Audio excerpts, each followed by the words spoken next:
नमस्कार बंधुरा रुद्रबार्ता YouTube channel आपनादेर स्वागत जानाई आमि रुद्र प्रसाद बैनार्जी।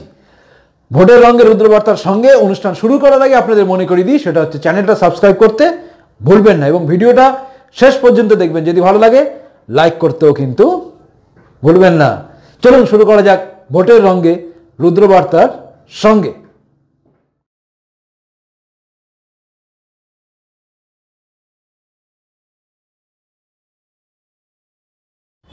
भोटेर रंगे रुद्रबार्तार संगे तार रंग जखन शुरू होबे जानेन निश्चयई प्रत्येक दिन किछु ना किछु मजार ब्यापार थाकबे। रुद्रबार्ता मानेई किछु किछु कथा सोजा भावे। तो सोजा कथा सोजा भावे आजकेर भोटेर रंगे जेटा निये एसेछि सेटा हच्छे माने जेटा भाबानोर जन्य आपनादेर चेष्टा करछि सेटा हच्छे किन्तु माननीय मुख्यमंत्री ममता बंदोपाध्याय।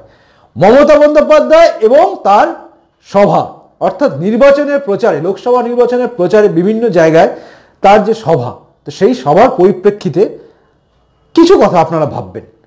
মাননীয় মুখ্যমন্ত্রী যে কোনো জায়গায় যেখানে সভা করছেন সেখানে গিয়ে একটা জিনিস তিনি পরিষ্কার করছেন সেটা হচ্ছে তিনি হিন্দু ধর্ম মানেন এবং তিনি প্রত্যেকটা ঠাকুরের স্তব জানেন।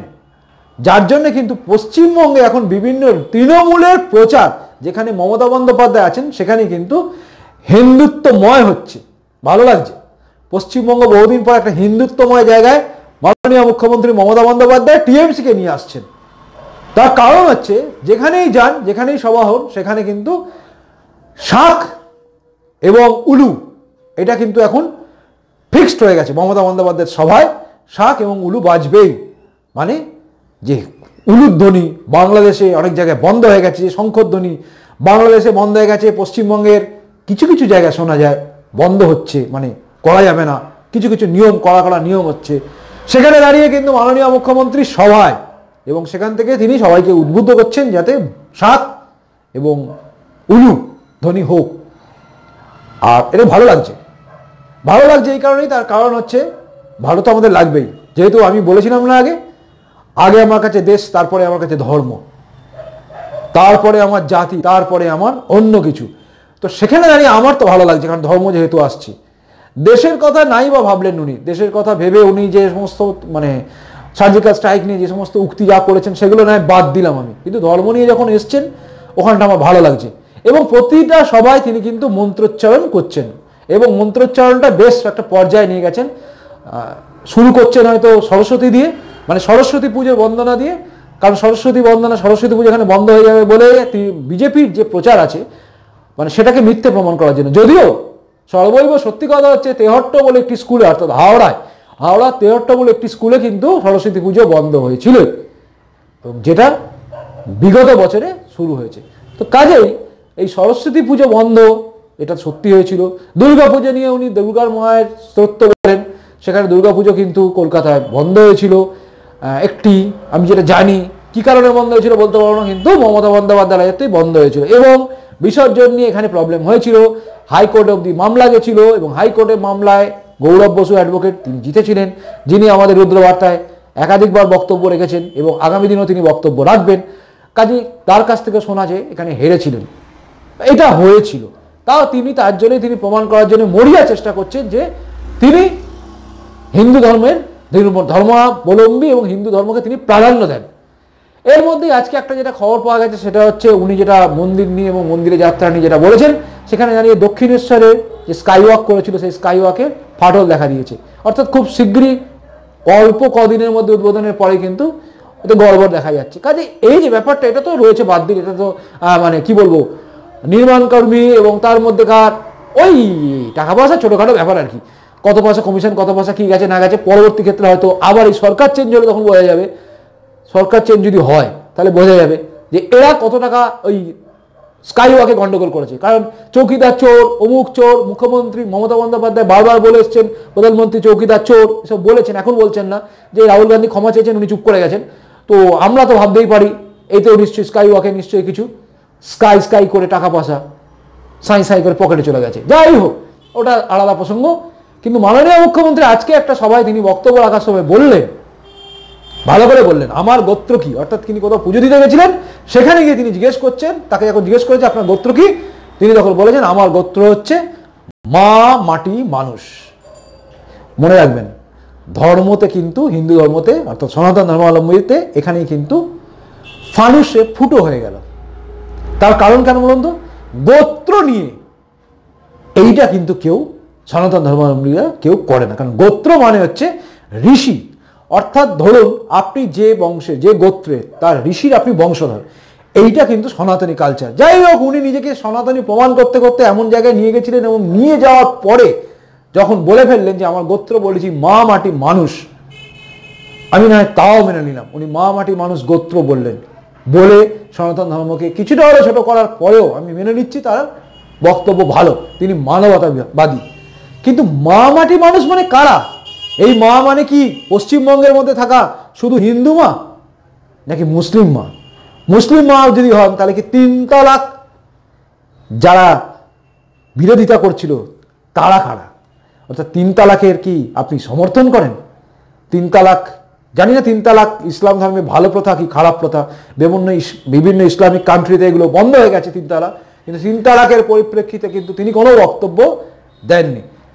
তাহলে মা মানে কি শুধুই কাদের মা জানি না। যাই হোক, মা বলতে আরেকটা কথা মনে পড়ে গেল, সেটা হচ্ছে ধর্ষিতা হওয়া পার্ক স্ট্রিট কাণ্ডে সেও কারোর মা ছিল, তো সেও ধর্ষিতা হয়েছিল, বর্ধমানে ধর্ষিতা হয়েছিল, তারাও মা। দময়ন্তী সেন ট্রান্সফার হয়ে যায়, তিনিও মেয়ে অর্থাৎ মহিলা, মা, মায়ের জাতি, মহিলা মানে মাতৃজাতি, সেইভাবেই সনাতন ধর্ম মেনে আসে। তো সেখানে দাঁড়িয়ে এটা একটা প্রশ্ন গেল, মাটি, মাটি মানে কাদের মাটি? মাটি মানে এখানে প্রশ্ন হয়ে যায় কোন মাটি? ভোটের জন্য দখল নেওয়া মাটি, নাকি সিন্ডিকেট চালানোর জন্য বালি মাটি, নাকি কয়লা নিয়ে মাফিয়াগিরি করা সেই মাটি? জানি না, সেই মাটির খবর আমরা জানি না। মাটির খবর কোন মাটি উনি জানেন না, সেই মাটি। যাই হোক, মা মাটি, মানুষ, মানুষ মানে কি টিয়ারুল শেখের মতো মানুষ যারা গুলি খেয়ে মরে, যারা পেটে হাসুয়া দিয়ে যাতে পেট কেটে দেওয়া হয় গতকাল, তারা কি মানুষের পর্যায়ে পড়ে না? অর্থাৎ তৃণমূল ছাড়া বাকি যে সমস্ত মানুষ আছে তারা কি মানুষ নয়? যদি তারা মানুষ হয় তাদেরকে কেন মারা হচ্ছে? তাদেরকে মারা হয় কেন? কেন তাদের ভোটের সময় অত্যাচার করা হয়? কেন তাদের বিরুদ্ধে আইনগত ব্যবস্থা মিথ্যে মামলায় ফাঁসানো হয়? তাহলে মানুষও কি নির্দিষ্ট? কাজে মা মাটি মানুষ গোত্র বলে কিন্তু সনাতন ধর্ম যেরকম একদিকে ছোট হচ্ছে তেমনি ছোট করা হচ্ছে কিন্তু পশ্চিমবাংলার তামাম মাকে, তামাম মাটিটাকে এবং তামাম মানুষকে। কারণ শুধুমাত্র নিজস্ব লোক, নিজস্ব মা, নিজেদের মাটি আর নিজেদের মানুষকে বাঁচিয়ে রাখার চেষ্টা, অপচেষ্টা ভোটের রঙে ভালোই দেখা যাচ্ছে। আর একটা জিনিস দেখা যাচ্ছে, প্রত্যেক সভায় মমতা বন্দ্যোপাধ্যায়ের জাহির করা মন্ত্র জানো? আমি বলছি মন্ত্র, তুমি মন্ত্র জানো? মাননীয় মুখ্যমন্ত্রী হয়তো ভুলে গেছেন, অনেক জায়গায় বন্দে মাতরমটা টোটাল গাওয়া হয় না। মন্ত্রটা জানেন নাকি আপনারা? পুরো বন্দে মাতরম গান না একদিন সভায় দাঁড়িয়ে, ভালো লাগে। উনি তো ঋষি বঙ্কিমচন্দ্র ছিলেন যিনি লিখেছিলেন আনন্দমঠ। দেখি না একদিন বন্দে মাতরমের পুরোটা নামুক কোনো একটা সভায়। হবে না, জনগণ মনে আসবে, কারণ বন্দে মাতরম কিছু মানুষ পছন্দ করে না, যারা সংখ্যালঘু মৌলবী তারা পছন্দ করে না। আর 3 তালাকও সেই একই কেস, অর্থাৎ মাটি, মা, মা একই জায়গায় আটকে আছে আর মাটি বিক্রি হওয়া শুরু হয়ে গেছে। মানুষ, টিয়ারুল শেখের মতো মানুষ পেট কেটে মাটিতে পড়ে থাকে, বডি জীবন্ত মানুষ লাশ হয়ে যায় ভোট দিতে গিয়ে। রৌদ্র বার্তা মানে কিন্তু ঠোঁট কাটা কথা। তো আজকের ভিডিওটা দেখলেন, যদি মনে হয় এইগুলো সত্যি বললাম, জ্বলন্ত কথা, সত্যি কথা, তাহলে ভিডিওটা লাইক করবেন। যদি মনে হয় আমার এই সমস্ত কথা সহ্য করার ক্ষমতা আপনার আছে, মানে আপনি যিনি আজকের ভিডিওটা দেখছেন নতুন করে, এই চ্যানেলটা সাবস্ক্রাইব করেননি, সাবস্ক্রাইব করবেন। কারণ আমার কথা হতে পারে আপনারও কথা, আপনি বলতে চান, পারেন না, আমি বলে ফেলি। তফাৎ আপনার সঙ্গে আমার সঙ্গে এইটুকুই, আপনার হারানোর আছে, তার জন্যে আপনি বলতে ভয় পান, এটা হওয়া স্বাভাবিক। আমার হারানোর কিচ্ছু নেই, তাই আমি বলতে সাহস পাই। আর অনেকের পাওয়ার আছে, তারা ওই জন্য চুপ করে থাকে। আমার পাওয়ার কিচ্ছু ইচ্ছে নেই। কাজেই রুদ্রবার্তা মানে এরকমই। আর যদি এটা ভালো লেগে থাকে ভিডিওটা, তাহলে লাইকটা করবেন এবং চ্যানেলটা সাবস্ক্রাইব করার কথা বললাম, করবেন। আর যদি মনে হয় এই চ্যানেলটা প্রসার হওয়া দরকার আছে, কারণ আমার তো চ্যানেল মানে সেই চ্যানেল নয় যেখানে প্রচুর অ্যাড দিতে পারবো, প্রচুর লোককে বলতে পারবো, তা নয়।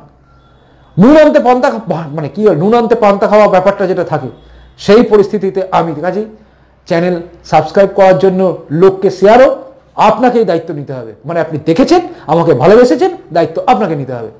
এটাই হচ্ছে কথা। আশা করি ভালো লেগেছে ভিডিওটা। ভালো লেগে থাকলে লাইক করবেন এবং চ্যানেল সাবস্ক্রাইব করবেন।